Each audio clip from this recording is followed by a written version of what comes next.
Hi hello എല്ലാവർക്കും നമസ്കാരം. നമ്മൾ ഇന്ന് പറയാൻ പോകുന്നത് ദ വെൽ എന്ന് പറഞ്ഞൊരു ഇറ്റാലിയൻ ഹൊറർ മൂവിയുടെ കഥയാണ്. സിനിമയുടെ തുടക്കം കാണിക്കുന്നത് 1993. ഒരു ബസ്സിലൂടെ ഒരു പെൺകുട്ടി യാത്ര ചെയ്യാണ്. അവളുടെ പേര് ലിസ. ആളൊരു ആർട്ട് റീസ്റ്റോററാണ്. അതായത് ഏതെങ്കിലും ഒരു പഴയ ആർട്ട് വർക്കോ പെയിന്റിങ്ങുകൾക്കോ കേടുപാടോ മറ്റോ സംഭവിച്ചിട്ടുണ്ടെങ്കിൽ അതെല്ലാം ശരിയാക്കി പഴയ ഭംഗിയിലേക്ക് ആക്കി കൊടുക്കണത്. ഇപ്പോൾ ഇറ്റലിയിലെ ഒരു വില്ലേജിലേക്ക് പോവാണ്. അവിടെ ഒരു മാൻഷനിൽ ഒരു പഴയ പെയിന്റിങ് കേടായി. അത് ശരിയാക്കി കൊടുക്കാനാണ് ആൾ പോണത്. ലിസ അമേരിക്കക്കാരിയാണ്. കുറച്ചു ദൂരം കൂടി പോയി കഴിയുമ്പോൾ 3 പേരും കൂടി ആ ബസ്സിലേക്ക് കയറും. 2 പെണ്ണും ഒരാണും. ഈ ലേഡീസും അമേരിക്കക്കാരാണ്, ട്രേസിയും മാഡിസണും. അപ്പൊ അവരുടെ കൂടെയുള്ളത് ഇറ്റാലിയൻ ഗൈഡ് ടോണി. അവർ ലിസയെ പരിചയപ്പെടുന്നുണ്ട്. എല്ലാവരും ഒരേ സ്ഥലത്തേക്കാണ് പോകുന്നത്, സാംബൂച്ചി. രാത്രിയായപ്പോൾ ആ സ്ഥലത്തെത്തിയവര്. നല്ല ഹൊറർ അന്തരീക്ഷമാണ്, വിജനമായ ഒരു സ്ഥലം, പുകയൊക്കെ ഉണ്ട്. അതുപോലെ പട്ടിയാണോ കുറുക്കനാണോ ഓളിയിടുന്ന ഒച്ചയൊക്കെ കേൾക്കാം.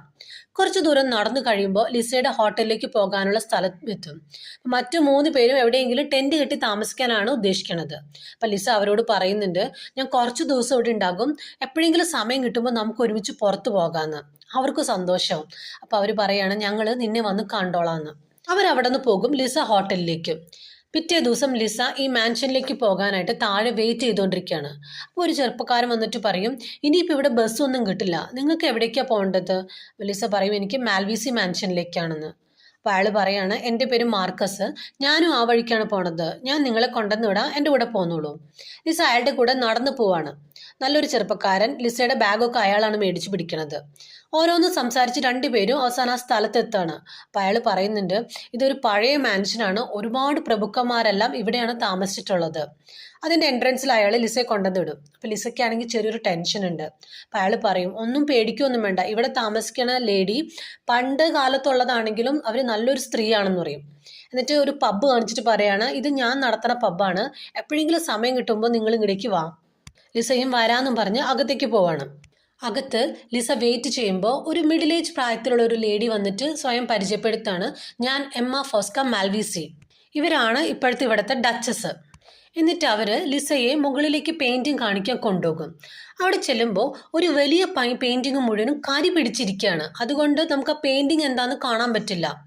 അവർ പറയും, ഈ പെയിന്റിങ്ങിന്റെ താഴെയുള്ള ഒരു ഫയർ പ്ലേസിന് തീ പിടിച്ചതാണ്, ഞങ്ങൾ പെട്ടെന്ന് തീ കെടുത്തിയത് കാരണം പെയിന്റിങ് കത്തിയില്ല, പക്ഷെ ഇത് ഇങ്ങനെ കരി പിടിച്ച പോലെയായി.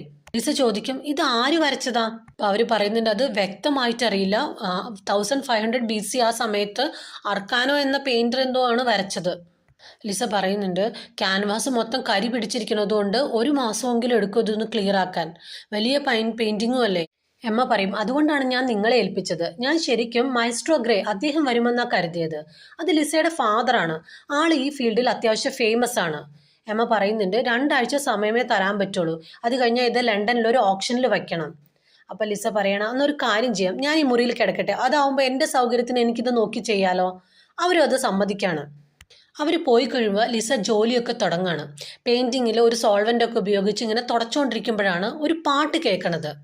ടെറസിൽ നിന്നാണ് കേൾക്കണത്. അവിടെ ചെന്ന് നോക്കുമ്പോൾ ഒരു പെൺകുട്ടി പുറത്തേക്ക് നോക്കി പാട്ട് പാടിക്കൊണ്ടിരിക്കുകയാണ്. അത് നല്ല പാട്ടൊക്കെയാണ് പാടുന്നത്, ആരെയോ ടോർച്ചർ ചെയ്ത് കൊല്ലണ പാട്ടൊക്കെയാണ് പാടുന്നത്. ലിസ ചെന്നിട്ട് ആ കുട്ടി ഇങ്ങനെ തൊടാൻ പോകുമ്പോഴേക്കും പെട്ടെന്ന് തിരിഞ്ഞ ആ കുട്ടി ലിസ ഇങ്ങനെ തുറച്ചു നോക്കിയിട്ട് അവിടെ നിന്ന് ഓടിപ്പോവാണ്. ലിസ വല്ലാണ്ടായി പോകും. പിന്നെ രാത്രിയാണ് കാണിക്കുന്നത്. ലിസയുടെ കൂടെ അന്ന് വണ്ടിയിൽ ഉണ്ടായിരുന്നവർ അവിടെ ഒരു കാട്ടിൽ ടെന്റ് കെട്ടി താമസിക്കുകയാണ്. ടോണി ആണെങ്കിൽ പാട്ട് കേട്ടുകൊണ്ട് കിടക്കായിരിക്കും. പെട്ടെന്നാണ് ഹെഡ്ഫോണിൽ എന്തോ ഒരു ഒച്ച. ടോർച്ച് എടുത്തുകൊണ്ട് അതെന്താണെന്ന് നോക്കാൻ പോകും. പിന്നെ ടോണിയുടെ അലർച്ചയാണ് കേൾക്കുന്നത്. അപ്പം അപ്പുറത്തെ ടെന്റിൽ മാഡിസണും ട്രേസിയും കിടക്കാണ്. അവർ ഈ ഒച്ച കേൾക്കുന്നുണ്ട്. അപ്പം മാഡിസൺ പറയും, ഒരു കാര്യം ചെയ്യാൻ ഞാൻ പോയി നോക്കിയിട്ട് വരാമെന്നും പറഞ്ഞ് ടോർച്ച് കൊണ്ടുപോയി നോക്കുമ്പോൾ ടോണിയുടെ ക്യാപ്പ് ചോര പുരണ്ട് താഴെ കിടക്കാണ്. വേഗം തന്നെ ട്രേസിയുടെ അടുത്ത് നിന്നിട്ട് പറയും, നമുക്ക് ഇപ്പം തന്നെ ഇവിടെ നിന്ന് പോകണം പോലീസിൻ്റെ അടുത്തേക്ക്, ടോണിക്ക് എന്തോ പറ്റിയിട്ടുണ്ട്. ഇങ്ങനെ ഇത് പറഞ്ഞുകൊണ്ടിരിക്കുമ്പോൾ 2 വലിയ കൈകൾ വന്നിട്ട് മാഡിസന്റെ കഴുത്തിൽ പിടിച്ചുകൊണ്ട് പോവാണ്. ട്രേസി ആണെങ്കിൽ പേടിച്ച് അലറിക്കരയാണ്. കുറച്ചു നേരം കഴിഞ്ഞപ്പോൾ പതുക്കെ ടെന്റിന്റെ പുറത്തേക്ക് ഇങ്ങനെ തലയിട്ട് നോക്കുമ്പോഴേക്കും തലയ്ക്ക് ഒരൊറ്റ അടി കിട്ടും. ആള് ബോധം കെട്ട് വീഴാണ്. പിന്നെ നമ്മളെ കാണിക്കുന്നത് ഒരു അണ്ടർഗ്രൗണ്ട് പ്രിസൺ ആണ്. നിറയെ എലികൾ ഓടി നടക്കുന്നുണ്ട്.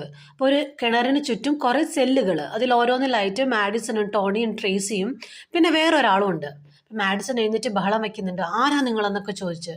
ഈ സൗണ്ട് കേട്ട് ട്രേസി എണീക്കാണ്. മേത്തേക്കൂടി 2-3 എലികൾ ഓടുമ്പോൾ ടോണി എഴുന്നേക്കും. ഭാഗ്യം, എല്ലാവരും ഒരേ സ്ഥലത്ത് തന്നെ ഉണ്ട്. അത് കഴിഞ്ഞ് കട്ട് ചെയ്ത് കാണിക്കണേ രാത്രി ലിസ ജോലി ചെയ്തുകൊണ്ടിരിക്കുമ്പോൾ എമ്മ വരാണ്. ഇപ്പോൾ പെയിന്റിങ്ങിന്റെ കുറച്ച് വശം ശരിയായിട്ടുണ്ട്. അപ്പം എമ്മ പറയും നന്നായിട്ടുണ്ട്, നീ അച്ഛനെ പോലെ തന്നെ മിടുക്കിയാണ്. രാത്രി നമുക്ക് ഒരുമിച്ച് ഫുഡ് കഴിക്കാം. അപ്പോൾ 9 മണിയാകുമ്പോൾ താഴേക്ക് വരാം, എൻ്റെ മോള് ജൂലിയൻ കാണാലോ. അപ്പം ലിസ പറയുന്നുണ്ട് ഞാനിന്ന് കണ്ടു ടെറസിൽ വെച്ചിട്ട്. പിന്നെ കാണിക്കുന്നത് 3 പേരും ഡിന്നർ കഴിച്ചുകൊണ്ടിരിക്കുകയാണ്. അപ്പോൾ ഓരോന്ന് സംസാരിക്കുന്നതിനിടയിൽ ലിസ ജൂലിയയുടെ അടുത്ത് ഇങ്ങനെ സംസാരിക്കാൻ ശ്രമിക്കുന്നുണ്ട്. ജൂലി ആണെങ്കിൽ ഇഷ്ടപ്പെടാത്ത രീതിയിൽ അവിടെ നിന്ന് എഴുന്നേറ്റ് പോകും. അപ്പോൾ ലിസ ചോദിക്കുന്നുണ്ട് ഞാൻ എന്തെങ്കിലും മോശമായിട്ട് പറഞ്ഞോ? അപ്പോൾ എമ്മ പറയും ഇല്ല, അത് നിന്റെ കുഴപ്പമല്ല, അവൾക്ക് പേഴ്സണാലിറ്റി ഡിസോർഡർ ഉണ്ട്, അത് കാരണം സ്കൂളിൽ വിടുന്നില്ല. അപ്പം ഇങ്ങനെ ലിസ മനസ്സിലാവാത്ത രീതിയിലിരിക്കുമ്പോൾ പറയും അവളുടെ പ്രായത്തിലുള്ള കുട്ടികളുമായിട്ട് അവൾ ഒത്തുപോവില്ല. അവൾക്ക് 13 വയസ്സാണ്, പക്ഷെ ആളത് അക്സെപ്റ്റ് ചെയ്യുന്നില്ല, അത്രേ ആയിട്ടുള്ളൂ എന്ന ചിന്തയാണ്. എന്നിട്ട് പറയും ചിലർക്ക് വേഗം വലുതാവണം, ചിലർക്കാണെങ്കിൽ ആ പ്രായത്തിൽ തന്നെ ഇരുന്നാൽ മതി എന്ന്. അപ്പം ലിസ എമ്മയുടെ അടുത്ത് പറയുന്നുണ്ട് കാലം നിങ്ങളെ നന്നായിട്ട് ബ്ലെസ് ചെയ്തിട്ടുണ്ട്, നിങ്ങളിപ്പോഴും എന്തൊരു സുന്ദരിയാണ്, നല്ല ചെറുപ്പമായിട്ടിരിക്കുന്നുണ്ട്. അവർക്കാണെങ്കിൽ നല്ല ഇഷ്ടമാവും. പിന്നെ അവിടുന്ന് കട്ട് ചെയ്ത് പ്രിസണാണ് കാണിക്കുന്നത്. എല്ലാവരും നോക്കുമ്പോൾ എന്തോ ഒരു ഒച്ച കേക്കാണ്. ഹൾക്കിനെ പോലത്തെ ഒരാൾ ഡോറ് തുറന്ന് വരുന്നുണ്ട്, വല്ലാത്തൊരു സൗണ്ടൊക്കെ ഉണ്ടാക്കുന്നുണ്ട്. അതുപോലെ അയാളുടെ കയ്യിലൊരു ബക്കറ്റും ഉണ്ട്. കാണുമ്പോൾ തന്നെ നമുക്കൊരു അറപ്പ് തോന്നും. ഒരു പ്രത്യേക രീതിയിലൊക്കെയാണ് നടക്കണത്. ടോണി ആണെങ്കിൽ വാതിൽ തുറക്കാൻ പറഞ്ഞ് ബഹളം വയ്ക്കുകയാണ്. വാതിൽ തുറന്നില്ലെങ്കിൽ കൊല്ലൂ എന്നൊക്കെ പറഞ്ഞ് ഒച്ച വെക്കുന്നുണ്ട്. അപ്പം നേരത്തെ അവിടെ കിടക്കണ ആൾ പറയാണ് മിണ്ടാതിരി മിണ്ടാതിരിന്ന്. ഈ ഹൾക്ക് പോലത്തെ രൂപ ഓടി വന്ന് ടോണിയുടെ സെല്ലിൻ്റെ ലോക്ക് തുറന്നിട്ട് 2-3 അടി കൊടുക്കും. അതോടെ ടോണിയുടെ പകുതി ബോധം പോവും. പിന്നെ ഒരു കത്തി എടുത്തിട്ട് ടോണിയുടെ പുറത്തിലിങ്ങനെ ആഴത്തിൽ വരയാണ്. എന്നിട്ട് ടോണിയെ ആ കിണറ്റിലേക്കിടും. പിന്നെ കാണിക്കുന്നത് ലിസയാണ്. ആളിങ്ങനെ ആ പെയിൻറ്റിങ്ങിൽ ഒരു സോൾവെൻ്റ് ഉപയോഗിച്ച് ക്ലീൻ ചെയ്തുകൊണ്ടിരിക്കുകയാണ്. ഇപ്പോൾ വരച്ചത് കുറച്ചും കൂടെ കാണാൻ പറ്റും. അത് കണ്ടിട്ടാണെങ്കിൽ ലിസയ്ക്കൊന്നും മനസ്സിലാവണില്ല. അതിൽ റെഡ് ആൻഡ് ബ്ലാക്ക് കളർ മാത്രമേ ഉള്ളൂ. ഒരു ചെറിയ കത്തി പോലത്തെ സാധനം വെച്ച് അതിങ്ങനെ ചുരണ്ടിക്കൊണ്ടിരിക്കുകയാണ്. പെട്ടെന്ന് സ്ലിപ്പായിട്ട് കൈ മുറിയും, നന്നായി മുറിഞ്ഞിട്ടുണ്ട്. അപ്പോൾ ഗ്ലൗസ് ഊരിയതായിരിക്കും, കുറച്ച് ബ്ലഡ് തെറിച്ചിട്ട് ആ പെയിൻറ്റിങ്ങിൽ ചെന്ന് വീഴാണ്. ആൾക്കാണെങ്കിൽ നല്ല വേദന എടുക്കുന്നുണ്ട്. ആ വേദനയും സഹിച്ച് പിന്നെയും അത് ചെയ്തുകൊണ്ടിരിക്കുമ്പോൾ പെട്ടെന്ന് കറണ്ട് പോകും. നോക്കുമ്പോൾ ഡോറ് തന്നെ തുറന്ന് ഒരാൾ അകത്തേക്ക് വരാണ്. അപ്പോൾ ലിസ ചോദിക്കുന്നുണ്ട് നിങ്ങൾ ആരാണ്, ഇങ്ങനെ അകത്തേക്കൊന്നും ചോദിക്കാണ്ട് വരാൻ പാടില്ല. പെട്ടെന്ന് നോക്കുമ്പോൾ അത് ലിസയുടെ അച്ഛനായിരിക്കും. ഞെട്ടിപ്പോകും. അച്ഛൻ എന്താ ഇവിടെ?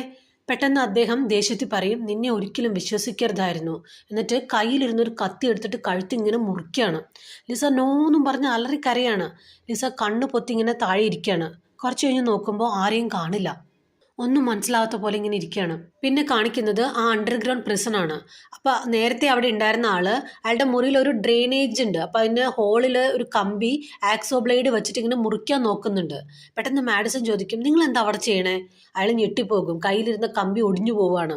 അപ്പോൾ അയാൾ പറയുന്നുണ്ട് ഇവിടെ ഒരു ഡ്രെയിനേജ് ഉണ്ട്, അപ്പോൾ അതിൻ്റെ ഹോൾ ഞാനിങ്ങനെ മുറിക്കാൻ നോക്കുകയാണ്, അതിൽ കൂടെ താഴേക്ക് പോകാൻ പറ്റിയ ആരെങ്കിലും വിളിച്ചുകൊണ്ട് വരാമല്ലോ. മാഡിസൺ തൻ്റെ കയ്യിലിരുന്ന കത്തി അയാൾക്ക് ഇട്ട് കൊടുക്കും. അപ്പോൾ സെല്ലിൻ്റെ കുറച്ച് മുമ്പിലായിട്ടാണ് അത് വീണത്. അയാൾക്കാണെങ്കിൽ അത് എടുക്കാൻ പറ്റണില്ല. ഒരു വിധത്തിൽ ഷൂസൊക്കെ വെച്ച് അയാളത് തട്ടിയെടുക്കുന്നുണ്ട്. രാത്രി ലിസ ഉറങ്ങുമായിരിക്കും. അപ്പോഴാണ് ഒരു ഏലിയൻ പോലത്തെ രൂപം വന്ന് ലിസയുടെ കൂടെ കിടക്കാണ്. എന്നിട്ട് ലിസയെ കഴുത്ത് ഞെരിച്ച് കൊല്ലാൻ നോക്കുന്നുണ്ട്. ലിസ ഞെട്ടി കണ്ണു തുറക്കുമ്പോൾ ആളവിടെ ഇരുന്ന് ഉറങ്ങാണ്. രാവിലെ ആയിട്ടുണ്ട്. അപ്പം ഇന്നലത്തെ രാത്രിയിലത്തെ സംഭവത്തിന് ശേഷം ആൾ കിടന്നിട്ടുണ്ടായിരുന്നില്ല. എപ്പോഴാണ് ഉറങ്ങിയെന്ന് പോലും ഓർമ്മയില്ല. ഇപ്പം ആ പെയിൻറ്റിങ്ങിലേക്ക് നോക്കുമ്പോൾ കുറച്ചും കൂടി വ്യക്തമായിട്ട് കാണാം. ഏതോ ഒരു പ്രത്യേക രൂപം എന്തോ പ്രാർത്ഥിക്കണൊക്കെ പോലെ. ലിസ സൂക്ഷിച്ച് നോക്കുമ്പോൾ ഈ രൂപത്തിനെയാണ് ഇന്നലെ സ്വപ്നത്തിൽ കണ്ടത്. ലിസ പേടിച്ചിങ്ങനെ നോക്കിക്കൊണ്ടിരിക്കുകയാണ്. അപ്പം എന്തോ മന്ത്രം ചൊല്ലണ ഒച്ച കേൾക്കുന്നുണ്ട്, അതുപോലെ ആരുടെയോ കരച്ചിലും. പെട്ടെന്ന് ജൂലിയ പുറകെ നിൽക്കുകയാണ്. ലിസ ഞെട്ടിപ്പോകും. അപ്പം ജൂലിയ പറയുന്നുണ്ട് രക്ഷപ്പെടാൻ പറ്റുമെങ്കിൽ വേഗം പൊയ്ക്കോ, ആ പടം നിങ്ങൾ ഒരിക്കലും പൂർത്തിയാക്കരുത്, അത് ശപിക്കപ്പെട്ടതാണ്, അതിൽ ഈവിളുണ്ട്. അവളൊരു വിച്ചാണ്, അവളുടെ പേര് ഡോർക്ക, ഈ വീട്ടിൽ കുറേ വർഷങ്ങളായിട്ട് താമസിക്കുകയാണ്. ഈ പടം പൂർത്തിയാക്കിയാൽ നിന്നെ അത് വേട്ടയാടും, നിന്നെ അത് ശപിക്കും. അപ്പം ലിസ ചോദിക്കുന്നുണ്ട് നീ എന്തൊക്കെയാണ് ഈ പറയണേ? അതും പറഞ്ഞ് അവിടെ നിന്ന് പോവാണ്. അത് കഴിഞ്ഞ് ലിസ നേരെ മാർക്കസിൻ്റെ പബ്ബിലേക്കാണ് പോണത്. അപ്പോൾ ലിസയെ കണ്ടപ്പോൾ മാർക്കസ് ചോദിക്കുന്നുണ്ട് എന്താ വിഷമിച്ചിരിക്കണേ? ലിസ പറയും എനിക്ക് ആ പെയിൻറ്റിങ്സിൽ എന്തോ പ്രശ്നമുള്ളതുപോലെ തോന്നാണ്. അവിടെ പോയതിനു ശേഷം എനിക്ക് മര്യാദയ്ക്കൊന്നും ഉറങ്ങാൻ പറ്റണില്ല. രാത്രിയാണെങ്കിൽ പേടിക്കണ സ്വപ്നമൊക്കെ കാണുന്നുണ്ട്. പക്ഷേ എല്ലാം റിയൽ ആയിട്ടാണ് തോന്നുന്നത്. മാർക്കസ് പറയും അത് ഈ ജോലിയിൽ മാത്രം ഇങ്ങനെ കോൺസെൻട്രേറ്റ് ചെയ്യുന്നതുകൊണ്ടാണ്. അതുപോലെ പുതിയ സ്ഥലമല്ലേ. അങ്ങനെ കുറച്ച് നേരം അവർ രണ്ടുപേരും കൂടെ സംസാരിച്ചുകൊണ്ടിരിക്കുകയാണ്. പിന്നെ ആ പ്രിസണാണ് കാണിക്കുന്നത്. ആ ഹൾക്ക് പോലത്തെ രൂപം വന്നിട്ട് ഒരു ബക്കറ്റ് കയറി കെട്ടി കിണറ്റിലേക്ക് ഇടാണ്. അപ്പോൾ നമ്മളെ കാണിക്കുന്നുണ്ട് കിണറ്റിൽ നിന്ന് 2 കൈകൾ വന്നിട്ട് അതിൻ്റെ കൈ മുറിച്ച് രക്തം ബക്കറ്റിലേക്ക് ഇങ്ങനെ ഒഴിച്ചു കൊടുക്കുകയാണ്. എന്നിട്ട് മേളിൽ നിന്ന് ഇയാൾ ഈ ബക്കറ്റ് വലിച്ചെടുക്കും, എന്നിട്ട് താഴെ വയ്ക്കും. അപ്പം ഈ ചോര തന്നതിന് പകരം ഒരാളെ ഇന്ന് കൊടുക്കണം. അതിനായിട്ട് ആദ്യം അവിടെ സെല്ലിലേക്ക് കൊണ്ടുവന്ന ആളുടെ അടുത്തേക്ക് പോകുകയാണ്. അപ്പം മാഡിസൺ ട്രേസിയോട് പറയും, അയാൾ മരിച്ചാൽ ആർക്കും ഇവിടുന്ന് രക്ഷപ്പെടാൻ പറ്റില്ല. അയാളാണെങ്കിൽ ആ മുറിയിലെ പാസേജ് തുറക്കാൻ നോക്കുന്നുണ്ടല്ലോ. വേഗം തന്നെ മാഡിസൺ ആ ഹൾക്കിനെ ചീത്ത വിളിക്കുകയാണ്. അപ്പോൾ എന്തായാലും അത് ഇങ്ങടേക്ക് വരുമല്ലോ, അങ്ങനെ ആകുമ്പോൾ ട്രേസിയെങ്കിലും രക്ഷപ്പെടുമല്ലോ.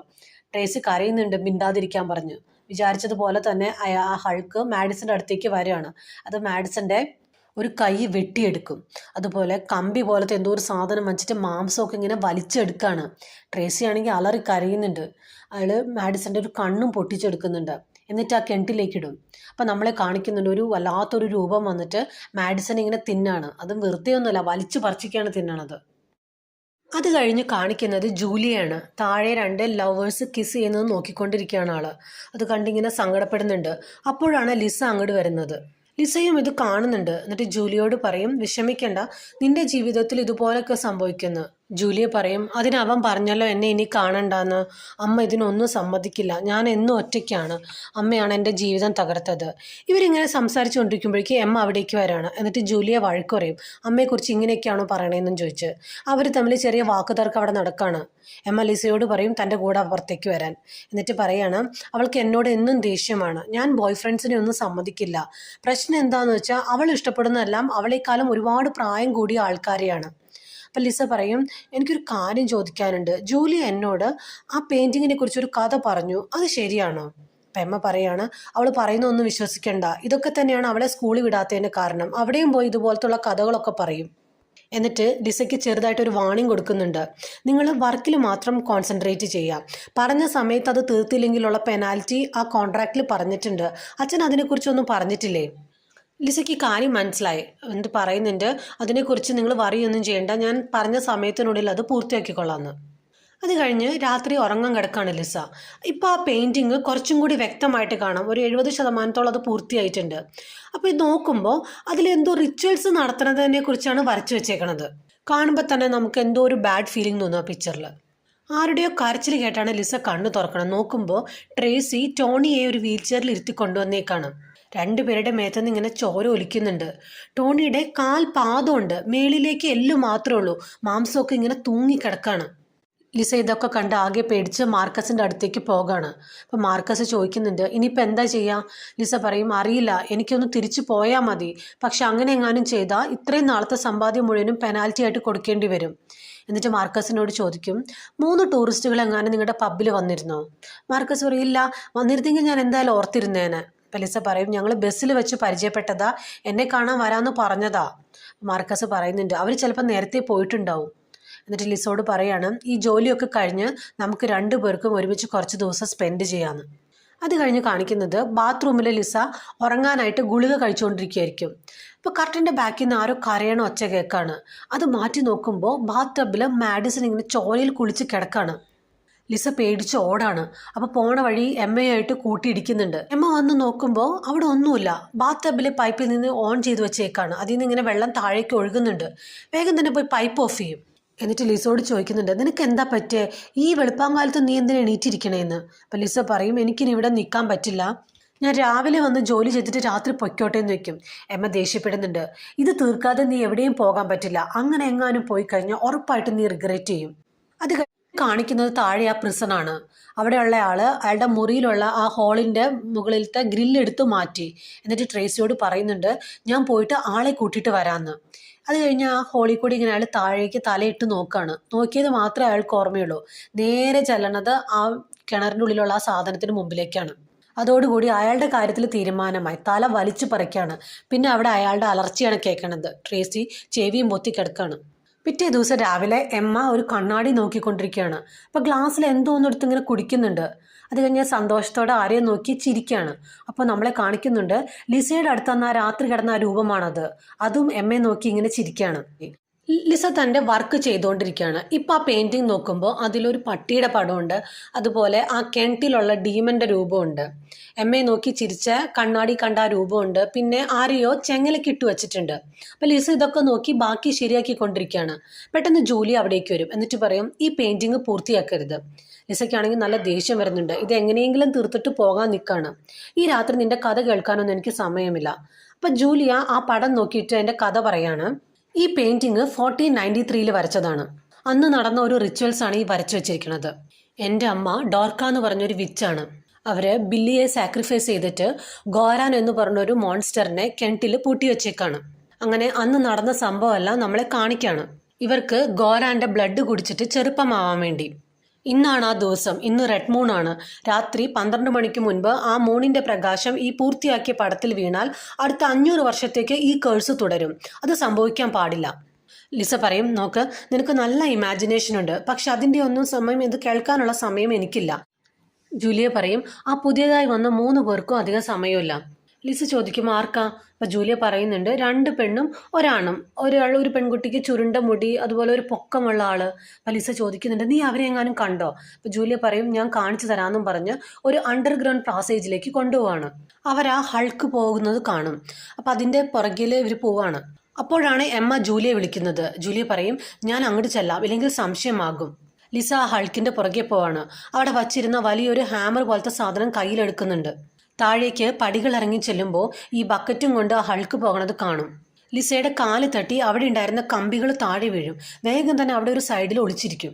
അവിടെ കുറേ ഡ്രസ്സുകളൊക്കെ ഇങ്ങനെ കിടക്കാണ്. അതുപോലെ നേരത്തെ വെട്ടിയെടുക്കുന്ന ബോഡി പാർട്സൊക്കെ ഇവിടെയാണ് കൂട്ടി വെച്ചിരിക്കുന്നത്. അതിൽ നിന്ന് പുഴുക്കളൊക്കെ ഇങ്ങനെ വരാണ്. ലിസ ഇതൊക്കെ കണ്ട് വായ് പൊത്തി പിടിച്ചു വെക്കാണ്. ഈ കൂമ്പാരം പോലെ കൂട്ടി വെച്ചതിൻ്റെ ബാക്കിലായിട്ടാണ് ലിസ ഇരിക്കണത്. ഒച്ച കേട്ട് ആ ഹൾക്ക് ഇവിടേക്ക് വന്ന് നോക്കുമ്പോൾ ലിസയെ കാണില്ല. അത് തിരിച്ചു പോകും. നേരെ കിണറിൻ്റെ അവിടേക്ക് ചെല്ലാണ്. ഇനി ട്രേസി മാത്രമേ ബാക്കിയുള്ളൂ. ട്രേസിയെ അത് ഉപദ്രവിക്കാൻ നോക്കും. ട്രേസി അയാളെ തള്ളി മാറ്റിയ ശേഷം ഓടും. ഓട്ടത്തിനിടയിൽ കാല് തെറ്റി കിണറിൻ്റെ പടിക്കെട്ടിൽ തലയിടിച്ച് വീഴും. ദേഷ്യം വന്ന ഈ ഹൾക്ക് ട്രേസിയുടെ മുഖത്ത് വലിയ കത്തി പഴിപ്പിച്ച് വെക്കാണ്. എന്നിട്ട് കിണറ്റിലേക്ക് തള്ളിയിടും. പക്ഷെ ട്രേസി കിണറ്റിൻ്റെ അറ്റത്തിങ്ങനെ അള്ളി പിടിച്ചിരിക്കുകയാണ്. അപ്പോഴേക്ക് ലിസ ഈ ഒച്ച കേട്ട് അവിടേക്ക് ഓടി വരും. ആ കയ്യിലിരുന്ന സാധനം വെച്ച് അതിനിട്ട് നല്ലൊരു അടി കൊടുക്കുന്നുണ്ട്.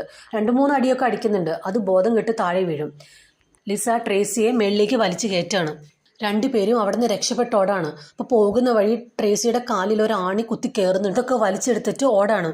അപ്പോഴേക്കും ഈ ഹൾക്കിന് ബോധം വരും. അത് വേഗം ചെന്ന് സെല്ലിൽ നോക്കുമെങ്കിലും ആരെയും കാണില്ല. പുറത്തേക്ക് ഇറങ്ങി നോക്കുമ്പോഴേക്കും ആ കിണറ്റിലുള്ള ഗോരാൻ പുറത്തേക്ക് വന്നേക്കാണ്. അതിനോട് എതിർത്തിട്ട് കാര്യമില്ലെന്ന് മനസ്സിലായി. സ്വയം മരിക്കാനായിട്ട് നിന്നു കൊടുക്കാണ്. അത് ആ ഹൾക്കിനെ കടിച്ചു തിന്നും. പിന്നെ ലിസയാണ് കാണിക്കുന്നത്. അവരോടി പുറത്തേക്ക് വരുമ്പോഴാണ് മാർക്കസിനെ കാണുന്നത്. ലിസ പറയും, നീ വന്നത് നന്നായി, ഞങ്ങളെ രക്ഷിക്കാൻ പറയും. മാർക്കസിന്റെ കയ്യിൽ ഒരു ആരോ ഉണ്ടായിരുന്നു. അത് നേരെ ട്രേസിയുടെ വായിലേക്ക് വിടും. ട്രേസി ചുമരിൽ തൂങ്ങിക്കിടക്കാണ്. ലിസയോട് അകത്തേക്ക് പോകാൻ പറയും. അവിടെ ചെല്ലുമ്പോൾ എമ്മയും അവരുടെ സഹായികളും കറുത്ത ഡ്രസ്സ് ഇട്ട് മെഴുകുതിരിയും കത്തിച്ച് ഇങ്ങനെ നിൽക്കുകയാണ്. ഇപ്പോൾ ആ പെയിന്റിങ്ങിലുള്ള എല്ലാ ആൾക്കാരും പുറത്തുണ്ട്. 12 മണി ആവാറായി. ലിസയുടെ അടുത്ത് പെയിന്റിങ് വേഗം ശരിയാക്കാൻ പറയും. ഇനി കുറച്ചുകൂടി സമയമേ ബാക്കിയുള്ളൂ. ലിസ വേഗം തന്നെ അത് ശരിയാക്കിക്കൊണ്ടിരിക്കുകയാണ്. ഇപ്പൊ നോക്കുമ്പോൾ ആ പെയിന്റിങ്ങിൽ മാർക്കസിന്റെ എമ്മയുടെയും പടമുണ്ട്. ആ പെയിന്റിങ്ങിലുള്ള എമ്മയുടെ കയ്യിൽ ഒരു പേപ്പറുണ്ട്. അതിലെന്തോ മന്ത്രം എഴുതി വെച്ചേക്കാണ്. പെട്ടെന്ന് ജൂലിയ ഒരു കറുത്തുടുപ്പിട്ട് മെഴുകുതിരിയും കത്തിച്ച് അവിടേക്ക് വരാണ്. എന്നിട്ട് കയ്യിലിരുന്ന ഗ്യാസോലിൻ ആ പെയിന്റിങ്ങിലേക്ക് ഒഴിക്കാണ്. എല്ലാവരും മാറി നിന്ന്, അല്ലെങ്കിൽ ഇപ്പൊ ഞാനിത് കത്തിക്കും. വേഗം തന്നെ ലിസ അവിടെ നിന്ന് മാറി നിൽക്കാണ്. മാർക്കസിന്റെ അടുത്ത് ആ ആരോ താഴെ വെക്കാൻ പറയുന്നുണ്ട്. അപ്പൊ എമ്മ പറയുന്നുണ്ട്, ഞാൻ എല്ലാവർക്കും വേണ്ടിയാണ് ഇത് ചെയ്യുന്നതെന്ന്. ജൂലിയ പറയും, അല്ല, നിങ്ങൾ എത്ര നാളെ ഈ ചെറിയ പെൺകുട്ടിയുടെ ശരീരത്തിൽ എന്നെ അടച്ചു വെച്ചിരിക്കുന്നു. ഇനി എല്ലാം മതിയാക്കാം. എമ്മയ്ക്ക് ദേഷ്യം വന്നിട്ട് മാർക്കസിനോട് അവളെ കൊല്ലാൻ പറയും. ലിസ വേഗം തന്നെ കയ്യിലിരുന്നൊരു ലിക്വിഡ് മാർക്കസിന്റെ കണ്ണിലേക്ക് എറിയാണ്. അപ്പോഴേക്കും സമയമൊക്കെ കഴിഞ്ഞു പോകും. ദേഷ്യം വന്ന എമ്മ ലിസയുടെ മേത്ത് ഈ ആരോ ഇടാണ്. അത് നേരെ ലിസയുടെ വയറിൽ പോയി തറയ്ക്കാണ്. അപ്പോഴേക്കും എല്ലാവരും ഇങ്ങനെ പൊടിഞ്ഞു പൊടിഞ്ഞു പോവാണ്. നമ്മൾ ഏത് പ്രായത്തിലാണോ ഈ ഗോരാന്റെ ബ്ലഡ് കുടിക്കണേ, നമ്മൾ ആ പ്രായത്തിൽ തന്നെ എപ്പോഴും നിൽക്കും. ശരിക്കും എല്ലാവർക്കും ഒക്കെ നല്ല ഏജ് ഉണ്ട്. അവസാനം ജൂലിയും ഇങ്ങനെ പൊടിഞ്ഞു പൊടിഞ്ഞു പോവാണ്. ലിസ അവിടെ നിന്ന് ഓടി രക്ഷപ്പെടാൻ നോക്കും. പക്ഷെ അപ്പോഴേക്കും ഗോരാൻ ഈ മുറിയുടെ അടുത്തേക്ക് വരാണ്. ലിസ വേഗം തന്നെ വാതിലടച്ച് കുറ്റിയിടുന്നുണ്ട്. പക്ഷെ അത് വാതിലും പൊളിച്ച് അകത്തേക്ക് എടുക്കും. ലിസ വേഗം തന്നെ ആ പെയിന്റിങ്ങിൽ എമ്മയുടെ കയ്യിൽ ഒരു മന്ത്രം എഴുതിയിട്ടുണ്ടല്ലോ, അത് വായിക്കുകയാണ്. അത് വായിച്ചിട്ട് ഈ ഗോരാനെ തിരിച്ച് ആ കിണറ്റിലേക്ക് തന്നെ പറഞ്ഞു വിടാണ്. പിന്നെ 30 വർഷങ്ങൾക്ക് ശേഷമാണ് കാണിക്കുന്നത്. ഇപ്പോൾ ആ മാൻഷനിൽ താമസിക്കുന്നത് ലിസയാണ്. ആളിപ്പോൾ നല്ലൊരു സെറ്റപ്പിലൊക്കെയാണ്. 30 വർഷങ്ങൾ കഴിഞ്ഞെങ്കിലും ലിസ പഴയതുപോലെ തന്നെയാണ് ഇരിക്കണത്. അതിനർത്ഥം ലിസയും ഗോരാന്റെ ബ്ലഡ് കുടിച്ചിട്ടുണ്ട്. വേഗം തന്നെ ഒരു അസിസ്റ്റന്റ് വന്നിട്ട് പറയാണ്, പ്രൈം മിനിസ്റ്ററും വൈഫും വന്നിട്ടുണ്ട്, അവർക്ക് ഇനിയും വേണമെന്നാണ് പറയണത്. അപ്പം ലിസ പറയും, അവരോട് പറയൂ 5 മിനിറ്റ് കഴിയുമ്പോൾ ഞാൻ വരാമെന്ന്. എന്നിട്ട് ലിസ ആ പഴയ അണ്ടർഗ്രൗണ്ട് പാസേജിലേക്ക് പോവാണ്. അവിടെയൊക്കെ ആകെ മാറ്റം വരുത്തിയേക്കാണ്. ഇപ്പം സെക്യൂരിറ്റി ഗാർഡ്സ് ഒക്കെ ഉണ്ട്. ലിസ വേഗം തന്നെ ആ കിണറിൻ്റെ അടുത്തേക്ക് ചെല്ലാണ്. ഇപ്പം അവിടുത്തെ സെല്ലൊക്കെ മാറ്റി അവിടെ ഒരു ലാബ് ആക്കിയേക്കാണ്.